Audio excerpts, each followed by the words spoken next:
So hey guys, welcome back who made me princess season 1 episode number 16 के explanation के अंदर। And well, ये इसकी लास्ट एपिसोड होने वाली है। एंड हाँ, हमने इसके सारे एपिसोड्स ऑलरेडी कवर कर रखे हैं, तो अगर तुमने अभी तक उन्हें नहीं देखा तो यार क्या कर रहे हो, पहले तुम उन्हें देख लेना, और अगर देख रखा है तो आ जाओ फिर शुरू करते हैं इस एपिसोड एक्सप्लेनेशन को बिना किसी देरी के। बट वीडियो को हाइप एंड सब्सक्राइब करना मत भूलना। वेल, एपिसोड के स्टार्टिंग में हमें यहाँ पे एथनेसिया को दिखाया जाता है, जो कि अभी भी यहाँ पे अपने फादर को ना जगाने की कोशिश कर रही होती है। और वो यहाँ पे देखती है जो उसका फादर है वो ना यहाँ पे काफी चीजें सोच रहा होता है, जैसे कि उसकी मदर की डेथ का जिम्मेदार वो अपनी बेटी को ठहराता है, और वो यहाँ पे काफी बुरा फील कर रहा होता है। और इसकी वजह से उसने अपने आप को सब कुछ से सील कर रखा होता है, मतलब अब वो किसी से भी मिलना नहीं चाह रहा होता है, और वो बार बार अपनी वाइफ के बारे में सोचे जा रहा होता है। और ये सभी चीजें देख के एथनेसिया उसे रोकने का कोशिश करती है और उसे बोलती है कि फादर आप ऐसा नहीं कर सकते, अभी आप हम सबको नहीं भूल सकते। एंड वेल, वो जैसे उसके पास जाने का ट्राई करती है, वो नोटिस करते है जो उसका फादर होता है उसने अपने चारों तरफ ना एक बैरियर सा क्रिएट कर लिया है, और उस बैरियर में एंट्री करना अब थोड़ा ज्यादा ही मुश्किल है। और यहाँ पे एथनेसिया ट्राई तो करती है, बट वेल वो यहाँ पे कुछ भी नहीं कर पाती। फिर हम देखते हैं जो अपनी एथनेसिया होती है वो यहाँ पे अपने मैजिक का यूज करती है, और जो उसका मैजिक होता है ना वो भी उस बैरियर पे बिल्कुल भी काम नहीं करता है। और यहाँ पे हम बाहर ल्यूकस को देखते हैं, जो कि यही सोच रहा होता है कि पता नहीं अभी क्या चल रहा है। एंड वेल, यहाँ पे सीन शिफ्ट होता है, और यहाँ पे जो अपनी एथनेसिया होती है वो सोचती है आखिर मेरा मैजिक काम क्यों नहीं कर रहा है, और अब मुझे क्या करना चाहिए। तभी पीछे से एक आवाज आती है, तो तुम्हें अब समझ आ रहा है कि तुम्हारी मैजिक काम नहीं कर रही है और तुम्हें क्या करना चाहिए। और जो अपनी एथनेसिया होती है वो यहाँ पे उसे देखती है और बोलती है तुम कौन हो। फिर वो बोलती है तुम उसे बचाना चाहती हो जिसने कभी तुम्हें प्यार ही नहीं करा। एथनेसिया बोलती है ये तुम क्या कह रही हो, और तुम हो कौन। और हम देखते हैं कि ये कोई और नहीं बल्कि एथनेसिया ही होती है। आई मीन तुम इसे इसका शैडो भी बोल सकते हो। वेल, वो एथनेसिया के पास आती है और वो बोलती है मैं कोई और नहीं बल्कि तुम हूँ। और वेल, ये बात सुनकर एथनेसिया बोलती है तो फिर आखिर तुम यहाँ पे कर क्या रही हो, और तुम मुझे ये सब क्या बोले जा रही हो। फिर वो बोलती है अच्छा तुम खुद सोचो, जब तुम छोटी थी तब तुम्हें सबसे अलग रखा जाता था, मतलब कि तुमसे कोई मिलना नहीं चाहता था, यहाँ तक कि तुम्हारे फादर भी तुम्हें प्यार नहीं करते थे। और वहीं पे हमें पास्ट का एक सीन दिखाया जाता है जहाँ पे हम देखते हैं जो अपनी एथनेसिया है वो ना गलती से किसी पार्टी में आ चुकी होती है, और वहाँ का जो राजा होता है मतलब इसका फादर होता है वो बोलता है आखिर तुम कौन हो और यहाँ पे क्या कर रही हो। और यहाँ पे जो फेलिक्स होता है ना वो भी यहाँ पे एथनेसिया से काफी गंदी तरीके से बिहेव करता है, और ये सब चीजें एथनेसिया को याद आती है, और वो बोलती है नहीं तुम ये सब झूठ दिखा रही हो, ऐसा कुछ नहीं हुआ था। वेल, जो एथनेसिया का दूसरा वर्जन होता है वो बोलता है नहीं तुम यहाँ पे मानना नहीं चाहती, बट हाँ तुम्हारे साथ ऐसा ही हुआ था, और जो तुम्हारे फादर थे उन्होंने कभी तुम्हें प्यार ही नहीं करा था, वो हमेशा तुम्हें हेट किया करते थे। वेल, अपनी एथनेसिया बोलती है नहीं ये सब गलत है। वेल, वो बोलती है अच्छा तुम्हें ऐसा लगता होगा, और वो यहाँ पे ना एथनेसिया को सभी उल्टी चीजें दिखाने लगती है। जैसे उसके 14th ईयर पे जो पार्टी हुई थी उसमें वो एथनेसिया को छोड़ के उसकी बहन को उसके फादर के साथ दिखाती है, और वो बोलती है देखो उस दिन तुम नहीं बल्कि तुम्हारी बहन तुम्हारे फादर के साथ थी, और तुम्हें ऐसा लगा था कि वो तुम हो। एथनेसिया बोलती है मुझे पता है कि तुम ये सब गलत दिखा रही हो, ऐसा कुछ भी नहीं है, और ये सब तुम्हारी इमेजिनेशन है। वो बोलती है नहीं बिल्कुल नहीं, भले तुम्हें ऐसा लग रहा है बट ऐसा ही हुआ था जो तुम नहीं मानना चाहती। और यहाँ पे एथनेसिया भी सोचने लगती है कि आखिर यहाँ पे चल क्या रहा है। और ये जो बंदी होती है मतलब एथनेसिया का दूसरा वर्जन होता है वो यहाँ पे एथनेसिया को काफी बुरी चीजें दिखाता है, मतलब कि उसके बचपन से लेके अभी तक जो भी उसकी आफ्टर लाइफ में चीजें हुई होती है उस सबको उसके सामने रखता है, और एथनेसिया इन सबसे काफी हैरान होती है, और वो बोलती है आखिर ये सब हुआ कब। और यहाँ पे नवो एथनेसिया को काफी गंदे तरीके से बिहेव करती है, और एथनेसिया को यहाँ पे काफी बुरा लगने लगता है, और उसे समझ नहीं आ रहा होता है कि आखिर यहाँ पे चल तो चल क्या रहा है। इसके बाद एथनेसिया इन सब चीजों के बारे में काफी ज्यादा सोचने लगती है, और धीरे धीरे हम देखते हैं जो अपनी एथनेसिया होती है वो भी यहाँ पे ना लिटरली कैद हो चुकी होती है, मतलब कि उसके हाथ पैर पूरी तरीके से जकड़ चुके होते हैं, और धीरे धीरे उसकी सोच उसको चारों तरफ से जकड़े जा रही होती है। और एथनेसिया को कुछ समझ नहीं आ रहा होता है कि आखिर ये सब चल क्या रहा है, क्या मैं अपने फादर को कभी बचा नहीं पाऊंगी। वेल, अभी एथनेसिया ये सब सोच रही होती है, तभी हम देखते हैं कि एथनेसिया जो होती है ना उसके यहाँ पे फेस पे एक अजीब सी लाइट ग्लो करती है, और उसे एक अजीब सी आवाज सुनाई देती है, और अपनी एथनेसिया बोलती है आखिर ये कौन है, और ये आवाज किसकी है, और ये इतनी मीठी क्यों है। और तभी इधर एथनेसिया को देखते हैं, अब वो पूरी तरीके से फ्री हो चुकी होती है, और उसकी बॉडी से एक अजीब सी लाइट निकल रही होती है, और ये सारी चीजें जो ल्यूकस होता है वो बाहर से देख रहा होता है, मतलब उसे समझ नहीं आ रहा होता है कि आखिर ये लाइट है तो है किस चीज की। और यहीं पे हम देखते हैं जो एथनेसिया होती है उसे यहाँ पे उसकी मदर दिखाई देती है, और वो यहाँ पे अपनी मदर से बात करती है, और उसकी मदर यहाँ पे आके ना भाई लिटरली एथनेसिया को काफी ज्यादा किस करने लगती है। एथनेसिया बोलती है ये तुम क्या कर रही हो, मतलब मेरे से थोड़ा दूर रहो ना। वो बोलती है नहीं। फिर उसकी मदर उससे बोलती है आखिर मैं तुमसे अभी कितने दिनों बाद मिल रही हूँ, मतलब कि ये पहली बार है जब मैं तुमसे मिल रही हूँ, और तुम कितनी ज्यादा बड़ी हो चुकी हो। एथनेसिया बोलती है क्या सच में। वो बोलती है हाँ बिल्कुल, तुम्हें क्या लग रहा है। वेल, एथनेसिया उसे चिपक के रोने लगती है, और बोलती है उसके साथ पास्ट में क्या क्या हुआ और उसने क्या क्या सपना देखा। वेल, उसकी मदर बोलती है देखो वो कोई सपना नहीं था, वो तुम्हारी आफ्टर लाइफ थी, मतलब तुमने जो जो चीज सपने में देखा है वो सब चीज तुमने वहाँ पे फेस करा है, तो हाँ ये कोई सपना नहीं था। वेल, एथनेसिया को ये बात सुनकर काफी ज्यादा शौक लगता है। फिर एथनेसिया बोलती है मैं यहाँ पे फादर को बचा नहीं पाई। वेल, उसकी मदर बोलती है नहीं ऐसा नहीं है, दरअसल तुमने अभी अपनी पूरी पावर का यूज ही नहीं करा है, तो जाओ मैं तुम्हें यहाँ पे तुम्हारी पावर को अनलिश करती हूँ। वेल, यहाँ पे एथनेसिया बोलती है मैं कुछ समझी नहीं। उसकी मदर बताती है देखो जब तुम छोटी थी मतलब तुम्हारा जब जन्म हुआ था तब मैंने तुम्हारी पावर को ना सील कर दिया था ताकि तुम उसका यूज तब ना कर पाओ, बट हाँ अब तुम्हारी एज हो चुकी है कि तुम उस पावर को काफी अच्छे से यूज कर सकती हो, तो इसीलिए मैं अब उस पावर को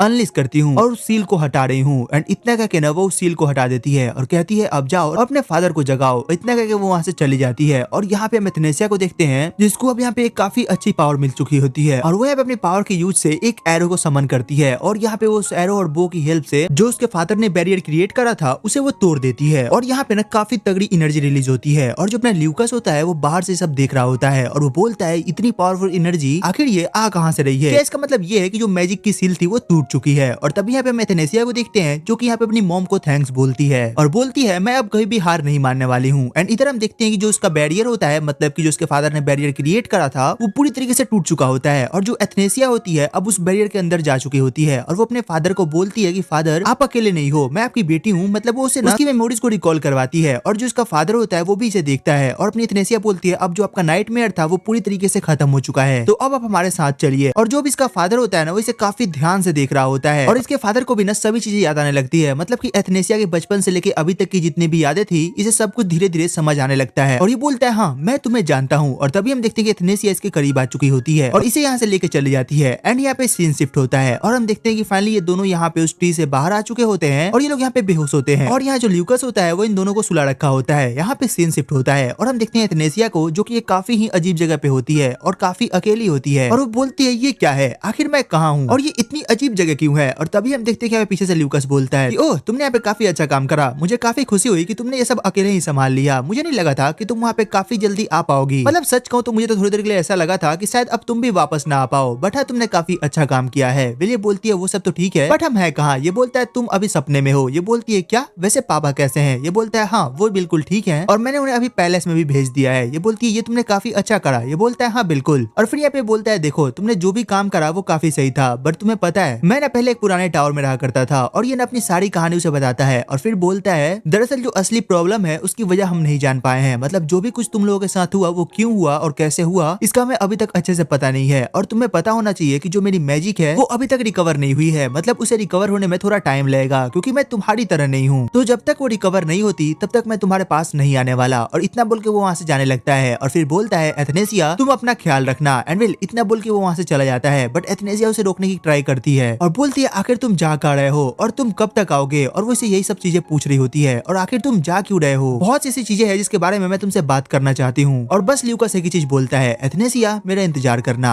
एंड यहाँ पे सीन शिफ्ट होता है और हम यहाँ पे देखते हैं एथनेसिया को जिसे अभी अभी होश आता है और यहाँ पे वो देखते हैं कि लिली और फेलिक्स उसके पास खड़े होते हैं और वो बोलती है फेलिक्स आखिर यहाँ पे चल क्या रहा है, मतलब क्या हुआ। विल ये लोग उसे बताता है कि दरअसल तुम्हें यहाँ पे 10 दिन बाद होश आया है और तुम यहाँ पे 10 दिनों से सोई हुई थी। ये बोलती है क्या, और फिर ये पूछती है वो सब ठीक है बट फादर कैसे हैं। ये लोग यहाँ पे कुछ नहीं बोलते और काफी आराम से खड़े होते हैं। सीन शिफ्ट होता है और हम देखते हैं अपनी एथनेसिया को जो कि यहाँ पे अपने फादर के पास होती है और इसका जो फादर होता है वो लिटरली सोया हुआ होता है। मतलब उसे अभी तक होश नहीं आई हुई होती है। एथनेसिया सोचती है लेकिन आखिर ऐसा कैसे हुआ, मैंने तो फादर की मेमोरीज को काफी अच्छे से रिकॉल कर दिया था, फिर फादर यहाँ पे अभी तक सो क्यों रहे हैं, उन्हें होश क्यों नहीं आ रहा। एंड वेल वो यहाँ पे अपना मैजिक यूज करने लगती है। तो जो यहाँ पे फेलिक्स और लिली होते हैं उसे रोकने का ट्राई करते हैं बट वो रुकती नहीं है। एंड वेल वो अपने मैजिक का यूज करती है। एंड हम देखते हैं कि जो यहाँ पे इसका फादर होता है ना भाई फाइनली उसे होश आ चुका होता है। बट यहाँ पे काफी शॉकिंग सी चीज होती है। जो एथनेसिया का फादर होता है वो एथनेसिया को यहाँ पे धक्का देता है और बोलता है तुम कौन हो और आखिर तुम यहाँ पे मेरे इतने करीब कैसे आ गई, क्या तुम कोई असैसिन हो जो कि मुझे यहाँ पे मारने आई हो। और तभी हम देखते हैं यहाँ पे सीन शिफ्ट होता है और एथनेसिया यहाँ पे एक लेटर लिख रही होती है और वो उसमें लिख रही होती है कि दरअसल फादर को यहाँ पे काफी देरों बाद होश आया और वो मुझे पहचान नहीं पाया, उन्होंने मुझे एक असैसिन समझा और वो मुझे सजा देने ही वाले थे बट तभी वहाँ पे फेलिक्स ने बीच में आके बात को संभाल लिया और मुझे सजा देने से बचा लिया। बट मुझे एक बात समझ नहीं आ रही कि जब मैंने उनके मेमोरी को पूरी तरीके से रिकॉल कर दिया था तो आखिर वो मुझे भूल कैसे गए, आखिर ये सब हुआ तो हुआ कैसे। और हाँ अभी अभी फेलिक्स ने एक और बात बताई है कि जो मेरे फादर है उन्हें सिर में काफी तेज दर्द हो रहा है रह के, तो मुझे समझ नहीं आ रहा कि आखिर ये सब चल क्या रहा है और इन सब का कारण क्या है। तो ल्यूकस तुम जहाँ भी हो मुझे तुमसे ये सारी चीजें जाननी है। एंड वेल वो ये लेटर न ल्यूकस को लिख रही होती है। एंड वेल वो इस लेटर को यहाँ पे ल्यूकस के पास भेजती है और बोलती है ल्यूकस कहीं भी हो उस तक तुम ये लेटर को पहुंचा देना। एंड अगले सीन में यहाँ पे ल्यूकस को देखते हैं जो कि एक बर्फीली सी जगह में जा रहा होता है और पता नहीं ये बंदा कहाँ ही जा रहा है। और यहीं पे आगे हमें एक पेड़ दिखाई देता है और ल्यूकस यहाँ पे आके रुक जाता है। एंड इसी के साथ ये एपिसोड यहीं पे खत्म भी हो जाता है। तो तुम कमेंट करके बताना कि तुम्हें ये पूरा का पूरा सीजन कैसा लगा, इस एनिमे की एक्सप्लेनेशन कैसी लगी और हाँ स्टोरी कैसी लगी। तो अगर अच्छी लगी हो तो यार लाइक एंड सब्सक्राइब करना मत भूलना। एंड कल से ना भाई बहुत सारी नई एनिमे आने वाली है तो बस सब्सक्राइब कर लेना। तो जरूर मिलता है तुमसे एक और नई वीडियो एक और एक्सप्लेनेशन के साथ। तब तक के लिए टेक केयर, गुड बाय।